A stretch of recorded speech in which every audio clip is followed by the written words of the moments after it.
त्यानं का केलं, अलग अलग काढून तेल ठेवलं आणि डुप्लिकेट पट्टावालेले चपरशी लोकांना पैसे घेऊन त्यानं काम करत आहे।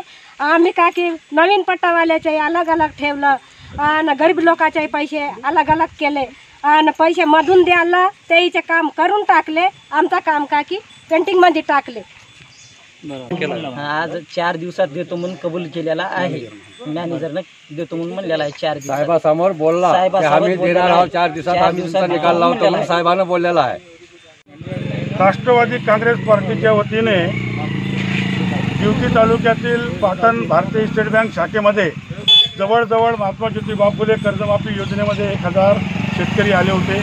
त्यापैकी 600 शेतकऱ्यांचं जवळजवळ कर्ज वाटप झालं आहे, परंतु बँकेच्या मनमानीमुळे 400 ते 450 केसेस पेंडिंग होते आणि भारतीय स्टेट बँकेच्या शाखेमध्ये फक्त कर्मचारी 2 कार्यरत असल्यामुळे येथील पीक कर्जाचे प्रकरणे चंद्रपूरला पाठवल्या जातात आणि चंद्रपूरच्या रिजनल ऑफिसमधून महिनोगिनती ते केसेस तपासणी करून मंजूर होत नाही।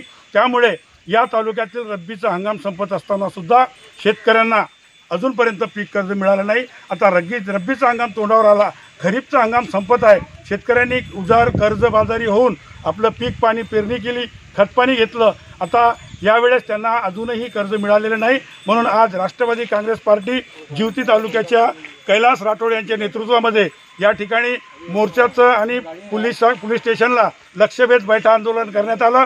त्या पोलीस स्टेशनमध्ये जी चर्चा झाली त्यामध्ये बँकेचे मॅनेजर जावेश ठाणेदार हे उपस्थित होते। त्यावेळेस त्यांनी सांगितलं की येणाऱ्या 8-10 दिवसामध्ये जेवढे काही जिवती तालुक्यातील पेंडिंग केसेस आहे त्याची कर्ज प्रकरणे मंजूर करू। आमच्याकडे कर्मचारी नाही त्यामुळे विलंब होत आहे आणि या ठिकाणी विशेष म्हणजे 250 नो ड्यू दाखले फेक असल्याचे आणि बोगस असल्याचे व काही 7/12 सुद्धा बोगस असल्याची तक्रार त्यांनी पोलिसांमध्ये बँकेच्या व्यवस्थापकांनी दिली आहे।